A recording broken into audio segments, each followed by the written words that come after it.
Hello, and today we are taking a look at Cthulhu Death May Die.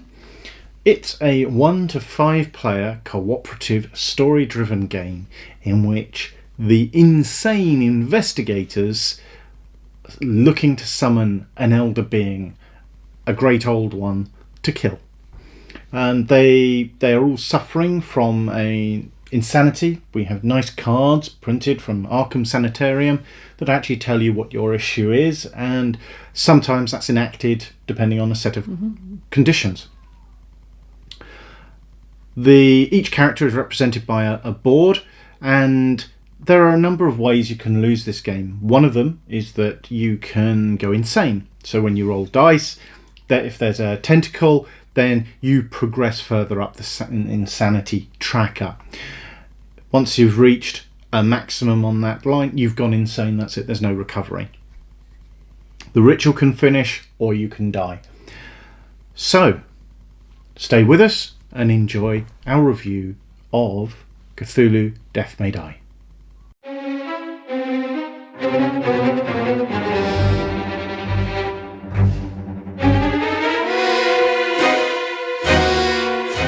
Hello and welcome to a CBK gaming review video.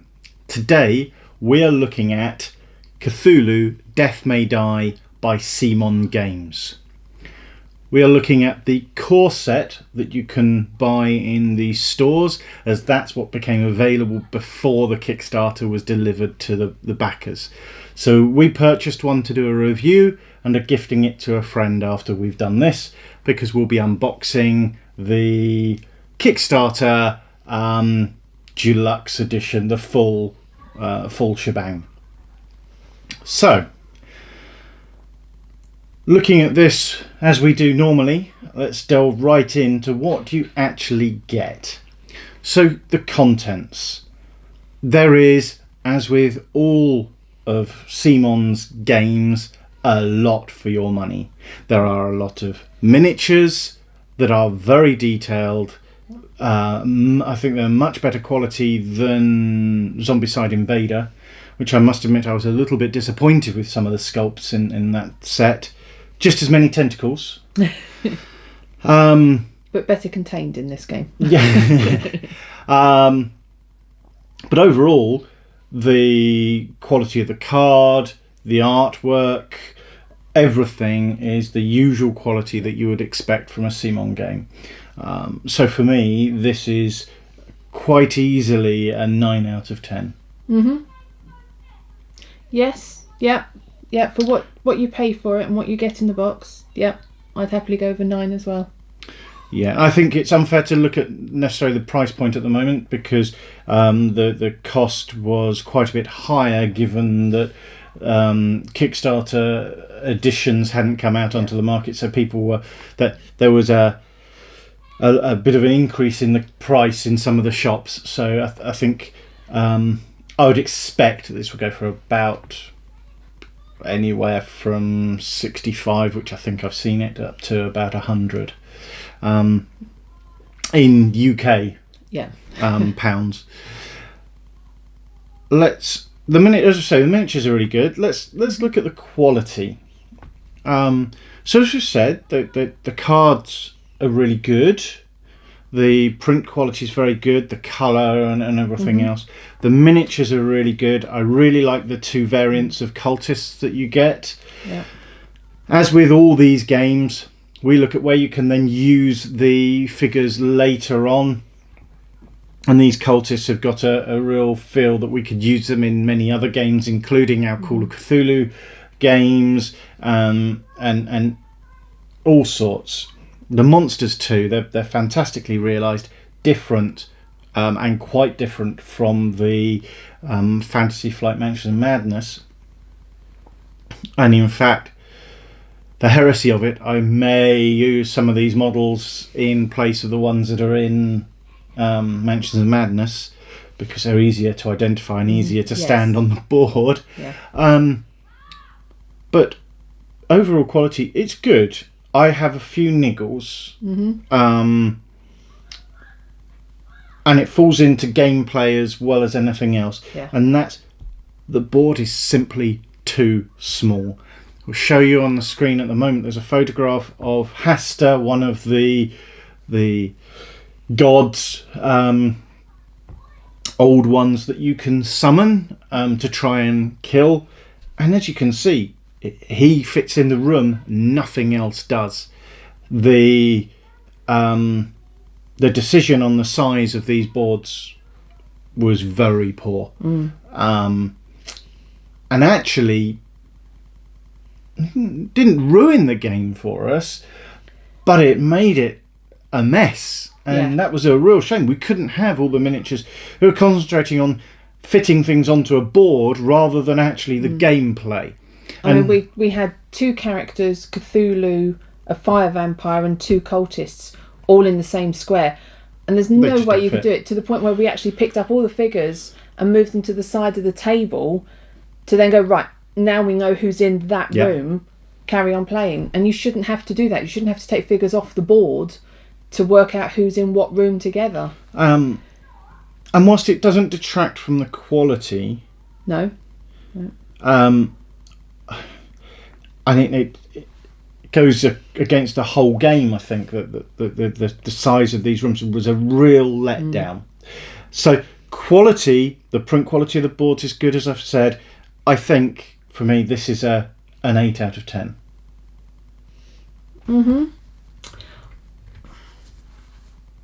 I'll agree with you on an 8. The player cards, the boards, I would have liked just a little bit thicker. They do just feel a little thin and flimsy for me, but I think we've got to compare it to other games that we Yeah. have, and having just played Tainted Grail, where the player boards are fantastically made. They're not plastic like Zombicide games, but actually I appreciate that more. Yes. Because they've used card, they've not used plastic. I'd like to see a reduction in plastic, sitting in front of a vast quantity of plastic. But it's quite nice to see some games where they don't have miniatures and they're using wood or metal or glass, that we've seen a couple. The player boards could have been better. They look nice, but they are thin. They're the same thin card that you get in Blood Rage, but I expect there's going to be some really nice wooden sort of trays that people are going to make and things like that. Yeah. Okay, let's look at complexity. So this is a very simple game. The rules are well written. They're well explained. But this is where this game starts to fall down for me.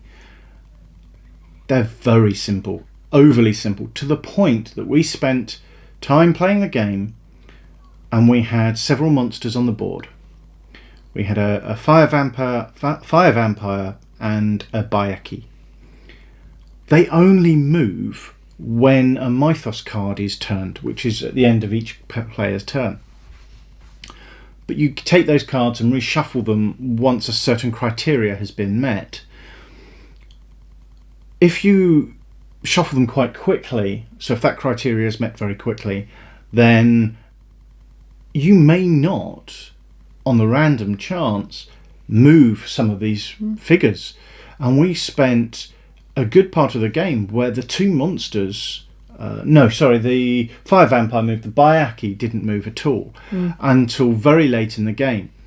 And that really spoils this game for me, because it was reminiscent of another game that we really wanted to enjoy, and that was Pirate Republic. But it's a static board. None of the ships move. And you're just moving around a board as if everything's frozen in time. And this is quite a fast-paced game. Now, I can see that people would say the game is the monster's being summoned at that gate, or it's not quite materialised. But because the monster's on the board, it's present. It's there. Yeah. And this is supposedly Cthulhu. Now, for me, Cthulhu is about tension. It's about the things you cannot see. It is about the madness of the world. And Fantasy Flight does that so much better. with Arkham Horror, Eldritch Horror, and Mansions of Madness, that build-up of tension. Now, don't get me wrong, there are monsters in those games, but they're not just cannon fodder. And in this game, you punch out Cthulhu, or shoot Cthulhu, or punch out a Bayaki, or it doesn't feel to me like Cthulhu. Yeah. This is a monster hunting game with a wrap of Cthulhu on it. And because of how I like my Lovecraftian horror, it doesn't sit with me. It jars. I'm not saying it's not a good, fun game. I'm saying that the theme is not well realised. And that, to me, they really missed the mark on this. But it is easy to play. It is. The rules are very simple. Yeah. I just have gripes with the rules and how they realise the world. So, I'm going to give it a 7 out of 10. Okay. See, I'm going to go on complexity alone. And I think the first time we played it, I was out and you played it with a friend. And I came in at the end of that game and you said, right, we've just finished this one, let's play another. And within minutes, I picked it up and had joined in the game and was playing. So for that, I'm actually going to give it an 8 because it really is a quick pick up, skim through the rules, you can grasp it really easily and get on and play it. Yeah. I think for me, the reason I've dropped is because it's overly complex. It's overly easy. And simple, and just doesn't quite meet what I'm looking for. Let's have a look at fun factor. So, although I've given it some criticism, this is a good fun game to play. It is. As we say, it's quite light-hearted. It's quite fun. There was another issue actually that bleeds in from the complexity, and that's not only do the monsters not move, but there doesn't seem to be any weighting based on the number of players. No. So if there are 2 players, it's exactly the same as if there are 5 players. Apart from, we found that with 2 players, you go insane much quicker and actually lose the game. We've played it with 2, 3, 4 and 5. Yeah. We won with 5 and it felt a bit too easy, if I'm honest. And I think Aid punched Cthulhu to death. Yes. Which in a couple of turns was not very immersive for me, but it was good fun. Sat around with your friends. That's where I think this game shines. Much like Zombicide, much like actually any of the Zombicide games. Yeah. Sat down round the table with your friends, a few beers, a laugh. Don't take it too seriously. Whereas I think the Fantasy Flight games are a little bit more serious, a little bit more po-faced, a little bit more. You have to sit down and concentrate and think and go along with the story. Yeah. No, this is just a light-hearted dungeon crawl, kill the monster spree. It's so I really enjoyed it. Okay. I did actually really enjoy it, but it's, again, to me, it's not a Cthulhu game. It's a monster game. But I did still enjoy it. Yes, the figures were static at times. The cultists moved a lot more, so it's not that nothing moves on the board. The cultists were always moving around, but it was more you've got to get through 3 or 4 cultists to then get to the Bayaki. But then I found them quite easy to deal with. I think that to give an example of that, the cultists have 2 wounds, so you need 2 successes on the dice, which are indicated by exclamation marks. Whereas I think the Bayaki or the Star Vampire, one needed 3 hits and one needed 4. So it's not a huge difference between a human cultist and this big monster. And the bigger monster, Tastra, I think, had 12. An extra die. It's when you get to the big boss, it's different. It changes. But all the much. little ones, not hugely, but all the little ones, they're still Byakies and fire vampires. But the difference between them and the cultists wasn't enough for me. Yeah. They have different dice to roll, and the threat level can be higher, but they don't feel. So, using other Lovecraftian games as a reference, we look at Mansions of Madness, and if a monster turns up, it's a pretty big deal, and trying to fight it takes some teamwork most of the time. There are times when you run in. I think we did one of the Temple of Yig, and I ran in with a sword and killed a minion instantly. Doesn't happen very often, and it was a lot of successful rolls. I just felt with this, although it's a cooperative game, if you came across a room that you're in a room with a fire vampire on your own, it was, okay, I'll deal with it. Yeah. There was no, I need help, can people come in and join in? I just didn't get that sense from it.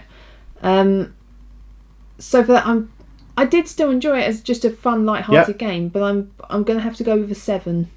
I still enjoyed it, but there were a few bits it lacked on. Our reasoning, yes, this is a good game, and yes, I would play it. And if people say, "Oh, do you want to play this?" Yes, I would, but it wouldn't be my go-to game. No. And we've always said that 8 is where I would opt to play this game. I would be the one that picks it up and says, "Let's play this game." 9 and 10 I would be rushing to that game, and as I've said on numerous occasions, I cannot see myself giving a game a 10. The closest 2 games that have got to that are Tainted Grail and Folklore. So this, I'm going to have to give it a 6, because if you said let's play it, or LARP Coach or any of the other guys turned up and said let's play a game, I'd like to play this, I will play it and I will enjoy it. Yeah. But it wouldn't be the game I go to have a Cthulhu Lovecraftian experience on a board game. So what about replayability? Now, we are only looking at the core set, so we can't think about the expansions that we know we have. We're going to do those in a separate video. I do want to see how they play out, because I hope there's going to be different enough gameplay. There'll be quite a bit more replayability. But overall, you start with just 2 creatures, Hasta and Cthulhu. There are 6 in season 1. There are 6 episodes to play through, and you can play each one with the different elder things. It does have replayability. There's enough difference in the characters. There's enough different insanities. You start with an insanity. I think it's got a level of replayability. So for me, a 7 out of 10. I think it loses some for being a point or so because it's a cooperative game. That automatically, once you know the story, you can work your way around it. Once you get to know, but there are 6, you could argue 12, because obviously there's Hasta and then there's Cthulhu. Different ways of approaching the stories, not really. You have to do what it tells you. So I think, 7. Yeah, I'd agree with a 7. Yeah. It's... playing the different characters increases the replayability a bit, because your skills change as well. But the stories are the stories, so it's just how quickly you can complete them without going insane. I think the replayability for me is, because there's a big chance of losing on this, because we've lost quite a few of the games. I think it's what keeps me coming back to it. It's a challenge of, can we win this time? Not, how are we going to win it? Which some games which have a different mechanics in them, you're probably going to win, but how? So I absolutely agree. So let's look at the overall score. Because I'm going to find this one difficult. Yeah. As we say, it's a good fun game. It's a good laugh with your friends. I do not see it as a gateway game, and I would not recommend this to anybody if they wanted a Lovecraftian game. No. This would not. Well, I think this would at the moment be in the sort of bottom selection of games if I was suggesting a Cthulhu-based game. I mean, I was going to say I've enjoyed it. It's a good dungeon crawl, monster killing game. It's light-hearted. It's quick to pick up. But it's promoted as Cthulhu. Yeah. That's the bit. It's Cthulhu Death May Die. And so my expectations were lifted. I was going, this is going to be a Lovecraftian game. This is going to be a Cthulhu game. And it really didn't meet the mark. And I was very disappointed with that when I played it. I think that's the problem is this is a good fun game. But there was so much more expectation, as you absolutely said, that we expected more from it, and it just didn't deliver. I feel a little cheated. I feel that they've done a great monster game and then gone, how can we sell more copies? Let's put Cthulhu's name on it. Yeah. And I feel that's what's happened. And I just go, it hasn't met the mark. If they'd promoted it as a monster game, I'd have snapped it up and gone with it for what it is. But because they say Cthulhu and it doesn't meet that sort of gothic, what's out the corner of your eye, building up the suspension game, overall it actually rates a 6 for me because I'm so disappointed and let down. I think the takeaway from this is that the boards are too small. Yes. Yeah. We cannot recommend it as a Cthulhu game. But what can we recommend it as? It's a good fun monster bashing game. It's a good game to sit down with your friends. It's quite fast. And that's actually quite important. A lot of these games that we have can be very long and complex. This isn't one of them. So again, I would actually give this a 6 out of 10. It's above average, but it's not much more than that.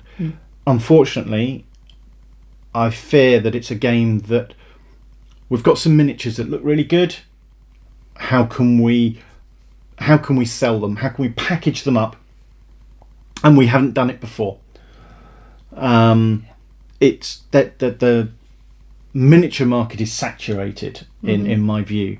And there are some beautiful minis out there. We always say, what can we use them for in other games? And so we do take these away and use them in other games. And I think that's something that's quite a good thing.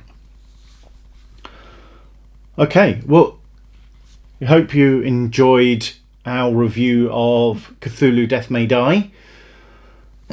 You'll find some links in the description below that will tell you where you can buy it, and any other little bits and pieces around it. If you have enjoyed this, please consider liking and subscribing. It means a lot to us. We've seen an increase in our subscribers, which we really do appreciate. If there's anything you would like to see us review, then please let us know. The next one, continuing the Cthulhu theme, is going to be a review of Dead of Night, the Arkham Horror 3rd Edition expansion. That'll be in a week's time. We'll also be having an unboxing of Cthulhu Death May Die, the Kickstarter version. And that will be coming out before then. It should be in the next couple of days. So, thank you very much, and we look forward to seeing you again in a week's time. Thank you. Thank you. Bye.